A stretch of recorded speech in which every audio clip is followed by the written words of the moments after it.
പട്ടിക തീവ്ര പരിഷ്കരണ പ്രക്രിയയുടെ ഭാഗമായി സംസ്ഥാനത്ത് നടന്ന ഹിയറിംഗിൽ പുറത്തുപോയത് 21,130 പേർ.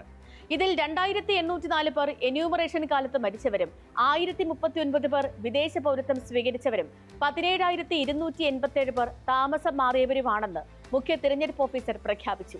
എന്നാൽ പലയിടത്തും പരാതികൾ ഇതിനകം ഉയർന്നു കഴിഞ്ഞു. പലരും SIR-നെ ഗൗരവത്തിലെടുത്തിട്ട് പോലുമില്ല. ഇതിനിടയിലാണ് SIR-ൽ നിന്നും പുറത്തുപോയ പശ്ചിമ ബംഗാളിലെ ജനങ്ങൾക്ക് വേണ്ടി അവിടുത്തെ മുഖ്യമന്ത്രി മമതാ ബാനർജി സുപ്രീം കോടതിയിൽ വാദിക്കാനെത്തിയത് വാർത്തകളിൽ ഇടം പിടിച്ചത്. SIR-മായി ബന്ധപ്പെട്ട് 2024 ജൂൺ മാസം 24-നും ഒക്ടോബർ മാസം 27-നും തിരഞ്ഞെടുപ്പ് കമ്മീഷൻ പുറപ്പെടുവിച്ച മുഴുവൻ ഉത്തരവുകളും റദ്ദാക്കണമെന്നും 2025-ലെ വോട്ടർ പട്ടിക അടിസ്ഥാനമാക്കിയാകണം ഈ വർഷത്തെ പശ്ചിമ ബംഗാൾ നിയമസഭാ തിരഞ്ഞെടുപ്പ് നടത്തേണ്ടതെന്നും ഹർജിയിൽ മമത ആവശ്യപ്പെട്ടു. ബംഗാളിൽ നടക്കുന്നത് കേരളത്തിൽ നടക്കില്ല എന്നുറപ്പിക്കാമോ? ഇതിനിടയിലാണ് സംസ്ഥാന സർക്കാർ കേന്ദ്ര സർക്കാരിന് ബദലായി പൗരത്വ രേഖയായി നേറ്റിവിറ്റി കാർഡ് കൊണ്ടുവരുന്നത്. ആകെ ആശങ്കയിലാണ് ജനം. ഈ പശ്ചാത്തലത്തിൽ സ്പോട്ട്ലൈറ്റ് വീണ്ടും ഉറപ്പിച്ച് പറയുകയാണ്, SIR പൗരത്വ പരിശോധന തന്നെയാണ്. സ്പോട്ട്ലൈറ്റ് SIR വിഷയത്തിൽ അമിത ആശങ്ക പരത്തുകയല്ല. പൊതുസമൂഹമോ രാഷ്ട്രീയക്കാരോ അധികം വിശദീകരിക്കാത്ത ചില കാര്യങ്ങൾ കൂട്ടിച്ചേർക്കുന്നു എന്ന് മാത്രമേയുള്ളൂ. ബംഗാളും ബീഹാറും പോലെ അല്ല കേരളത്തിലെ SIR എന്ന് രാഷ്ട്രീയ നേതൃത്വം ആവർത്തിക്കുന്നുണ്ട്. തീവ്ര വോട്ടർ പട്ടിക പരിഷ്കരണം എന്ന SIR നടത്താനുള്ള ഉത്തരവ് പുറപ്പെടുവിച്ചപ്പോൾ മനസ്സിലിരിപ്പ് പൗരത്വം നിർണ്ണയിക്കലായിരുന്നോ എന്ന് സുപ്രീം കോടതി തിരഞ്ഞെടുപ്പ് കമ്മീഷനോട് ചോദിച്ചിട്ട് അധിക ദിവസങ്ങളായിട്ടില്ല. ഒറ്റപ്പെട്ടതാണെങ്കിലും എതിർപ്പുകൾ പലയിടത്തു നിന്നും ഉയരുന്നുണ്ട്. SIR സമാധാനത്തോടെ സാവധാനത്തിലുള്ള വംശഹത്യയാണെന്ന് കേരളത്തിൽ വന്ന് കഴിഞ്ഞ ദിവസം ഉറക്കെ പ്രഖ്യാപിച്ചത് BJP-യുടെ കേന്ദ്ര ധനകാര്യമന്ത്രിയും കോർപ്പറേറ്റ് കാര്യമന്ത്രിയുമായ നിർമ്മല സീതാരാമന്റെ ഭർത്താവും പ്രമുഖ സാമ്പത്തിക വിദഗ്ധനുമായ പരകാല പ്രഭാകറാണ്. ഒരു പ്രത്യേക മതത്തിലോ വിഭാഗത്തിലോ സംസ്കാരത്തിലോ ഭാഷയിലോ ഉള്ള ആളുകൾ മാത്രമേ വോട്ടർ പട്ടികയിൽ അവശേഷിക്കൂ എന്നുണ്ടെങ്കിൽ ഇന്ത്യ ഒരു ഹിന്ദു രാഷ്ട്രമാണെന്ന് പ്രഖ്യാപിക്കാൻ അധികനാൾ വേണ്ടി വരില്ല എന്നാണ് അദ്ദേഹം നൽകിയ മുന്നറിയിപ്പ്. തിരഞ്ഞെടുപ്പ് പ്രക്രിയയിൽ സംശുദ്ധമായ വോട്ടർ പട്ടിക ആരാണ് ആഗ്രഹിക്കാത്തത്? മരിച്ച ആരും വോട്ടർ പട്ടികയിൽ ഉണ്ടാകാൻ ആരും ആഗ്രഹിക്കുന്നില്ല. വോട്ടർ പട്ടികയിൽ നിന്നും തുടച്ചു നീക്കപ്പെടാൻ ആരും ആഗ്രഹിക്കുന്നില്ല. അതിനാൽ നല്ല സംശുദ്ധമായ വോട്ടർ പട്ടിക വേണം. അതിനാണ് SIR. വോട്ടർ പട്ടികയുടെ കൃത്യത ഉറപ്പിക്കുക, പുതിയ വോട്ടർമാരെ ചേർക്കുക, അയോഗ്യരായവരെ നീക്കുക, പട്ടിക നവീകരിക്കുക തുടങ്ങിയ ലക്ഷ്യങ്ങളോടെ ജനങ്ങൾക്ക് മുന്നിൽ SIR അതിവിദഗ്ധമായി മാർക്കറ്റ് ചെയ്യപ്പെട്ടത് ഇങ്ങനെയൊക്കെയാണ്. മിക്ക തിരഞ്ഞെടുപ്പുകൾക്കും മുൻപ് SIR എന്ന് വിളിക്കപ്പെടുന്ന പ്രത്യേക പരിഷ്കരണം നടക്കാറുണ്ട്. 2024-ലെ ലോക്സഭാ തിരഞ്ഞെടുപ്പിനു ശേഷം ഒക്ടോബർ മുതൽ ജനുവരി വരെയും SIR നടന്നു.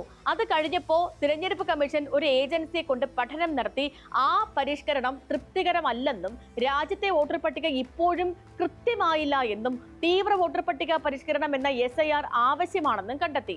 ഇതേ തുടർന്ന് ബീഹാറിൽ രാജ്യത്താദ്യമായി SIR തുടങ്ങി. അപ്പോൾ ഉയർന്ന ചോദ്യം, ആരാണ് SIR നടത്താൻ തീരുമാനിച്ചത് എന്നാണ്. SIR ശരിയായില്ല എന്ന് കണ്ടെത്തിയ ഏജൻസി ആരാണ് എന്നതാണ്. ഈ രണ്ട് ചോദ്യങ്ങൾക്ക് പിറകെ പോയ വിവരാവകാശ ആക്ടിവിസ്റ്റായ അഞ്ജലി ഭരദ്വാജ് ആഴ്ചകൾക്ക് മുൻപ് വെളിപ്പെടുത്തിയ വിവരാവകാശ മറുപടി ഇപ്പോൾ ചർച്ചയാവുകയാണ്. ഫയൽ നോട്ട് ഉൾപ്പെടെ പഠനം നടത്തിയ ഏജൻസിയുടെ ശുപാർശകൾ ചോദിച്ച അഞ്ജലിക്ക് ഇലക്ഷൻ കമ്മീഷൻ നൽകിയ മറുപടി SIR നടത്താൻ കമ്മീഷൻ തീരുമാനിച്ചിട്ടില്ല എന്നാണ്. മാത്രമല്ല, SIR-ന് ആധാരമായ 2003-ലെ ബീഹാറിലെ വോട്ടർ പട്ടികയുടെ മാർഗരേഖ പോലും കമ്മീഷനിൽ ഇല്ല എന്നുമായിരുന്നു പ്രിൻസിപ്പൽ സെക്രട്ടറിയുടെ രേഖാമൂലമുള്ള മറുപടിയെന്ന് അഞ്ജലി വെളിപ്പെടുത്തുന്നു. ഇതിനാലാണ് SIR-ന് വേണ്ടിയുള്ള ലക്ഷ്യ പ്രചാരണങ്ങൾ പൗരത്വ നിർണയത്തിനുള്ള വെറും മാർക്കറ്റിംഗ് തന്ത്രമായിരുന്നു എന്ന് വീണ്ടും ആരോപണം ഉയരുന്നത്. ബീഹാറിലെ SIR-ഓടെ വെട്ടിമാറ്റപ്പെട്ടത് 66 ലക്ഷം പേരാണ്. ഇവരിൽ 16 ലക്ഷം സ്ത്രീകളായിരുന്നു. വെട്ടിനീക്കപ്പെട്ടവരിൽ മുസ്ലിം ജനവിഭാഗങ്ങളും വളരെ കൂടുതലാണ്. ബീഹാർ വോട്ടേഴ്സ് ലിസ്റ്റിൽ നുഴഞ്ഞുകയറിയ വിദേശികളെ കണ്ടെത്തി ഒഴിവാക്കലാണ് SIR കൊണ്ട് മുഖ്യമായും ഉദ്ദേശിക്കുന്നതെന്ന് തിരഞ്ഞെടുപ്പ് കമ്മീഷൻ പറഞ്ഞിരുന്നു. എന്നാൽ കരട് പട്ടികയിൽ നീക്കം ചെയ്യപ്പെട്ടവരിൽ വിദേശ നുഴഞ്ഞുകയറ്റക്കാരായി ഒരാളെ പോലും തിരഞ്ഞെടുപ്പ് കമ്മീഷന് കണ്ടെത്താനായിട്ടില്ല. SIS പ്രക്രിയയുടെ ഭാഗമായി പശ്ചിമ ബംഗാളിൽ നിന്ന് 58 ലക്ഷത്തോളം പേരുകളാണ് വോട്ടർ പട്ടികയിൽ നിന്നും നീക്കിയത്. വോട്ടർമാരുടെ അപ്പീൽ പോലും പരിഗണിക്കാതെയാണ് ഈ നടപടി.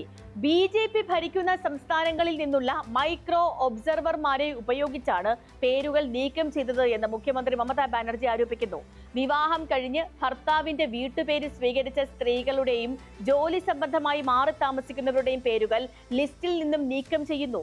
ആധാർ കാർഡ് ഉൾപ്പെടെയുള്ള ഔദ്യോഗിക രേഖകൾ തിരഞ്ഞെടുപ്പ് കമ്മീഷൻ അംഗീകരിക്കുന്നില്ലെന്നും അവർ കുറ്റപ്പെടുത്തി. ഇതുവരെ പറഞ്ഞത് മറ്റ് സംസ്ഥാനങ്ങളുടെ കാര്യമാണ്. ഇനിയിപ്പോ കേരളത്തിൽ അന്തിമ വോട്ടർ പട്ടിക ഇറങ്ങുന്നത് ഈ മാസം 21-നാണ്. അതിനുള്ള അന്തിമ നടപടിക്രമങ്ങളിലാണ് നിലവിൽ ഇലക്ഷൻ കമ്മീഷൻ. സംസ്ഥാനം പുറത്തുവിട്ട കരട് വോട്ടർ പട്ടികയിൽ ഉൾപ്പെട്ടാലും പല പേരുകളും തള്ളിപ്പോകാം എന്നൊരവസ്ഥയുണ്ട്.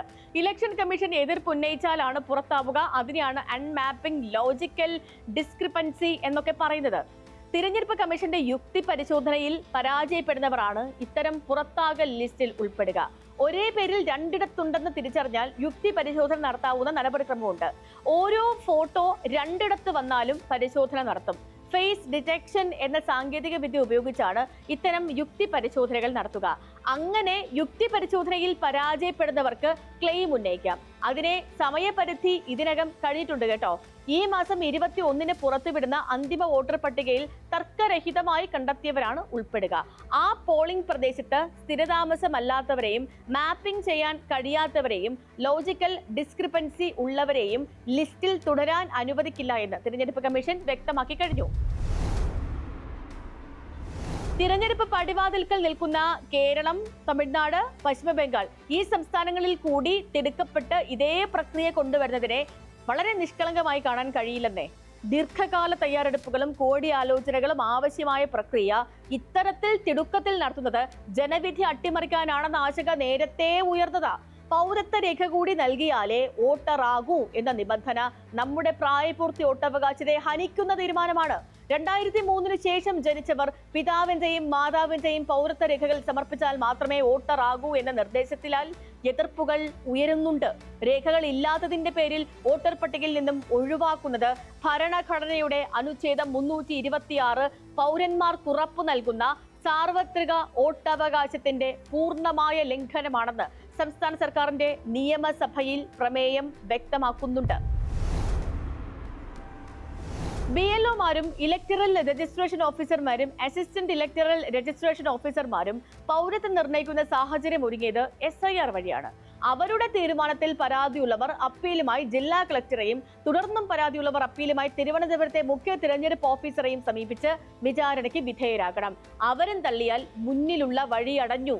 ജാഗ്രതയില്ലെങ്കിൽ ബീഹാർ ആവർത്തിച്ചേക്കാം. കാരണം SIRനു ശേഷം ആരാണ് വോട്ടർ ആകേണ്ടതെന്ന് തീരുമാനിക്കുന്നത് ഭരണകൂടമാണ്. കാരണം വോട്ടറിന്റെ മാനദണ്ഡങ്ങൾ അവർ നിശ്ചയിക്കും. ആവശ്യമില്ലാത്തവരെ പുറത്താക്കും. സർക്കാരിൽ ആരുണ്ടാകണമെന്ന് തീരുമാനിക്കുന്ന വോട്ടറുടെ അവകാശം ഇതോടെ അപ്രസക്തമാവുകയാണ്. കാര്യങ്ങൾ അത്രമാത്രം മാറി മറിഞ്ഞേക്കും. ഇപ്പോ കേന്ദ്രം ഭരിക്കുന്ന സർക്കാരിന് പറയാനാകും ചില നിബന്ധനകളുടെ അടിസ്ഥാനത്തിൽ നിങ്ങൾക്ക് ഒരു വോട്ടർ ആകാമെന്ന്, അല്ല നിങ്ങൾക്കൊരു വോട്ടർ ആകാൻ കഴിയില്ല എന്ന്. SIR എത്തിച്ചൊരു ഘട്ടം അതാണെന്നേ. കാര്യങ്ങൾ ഇതൊക്കെയാണെങ്കിലും SIRന്റെ കുരുക്കുവഴികൾ സാധാരണ ജനങ്ങളിൽ എത്തിക്കാൻ നമ്മുടെ രാഷ്ട്രീയ നേതൃത്വങ്ങൾക്ക് കഴിഞ്ഞിട്ടുണ്ടോ എന്നൊരു ചോദ്യം ഉയരുന്നുണ്ട്. അങ്ങനെ തോന്നാനുള്ള കാരണം SIR എന്ന കേന്ദ്ര തീരുമാനത്തെ ഇടതു വലതു മുന്നണികൾ താഴെത്തട്ടിൽ ശക്തമായി പ്രതിരോധിക്കുന്നത് നമ്മൾ കണ്ടിട്ടില്ല.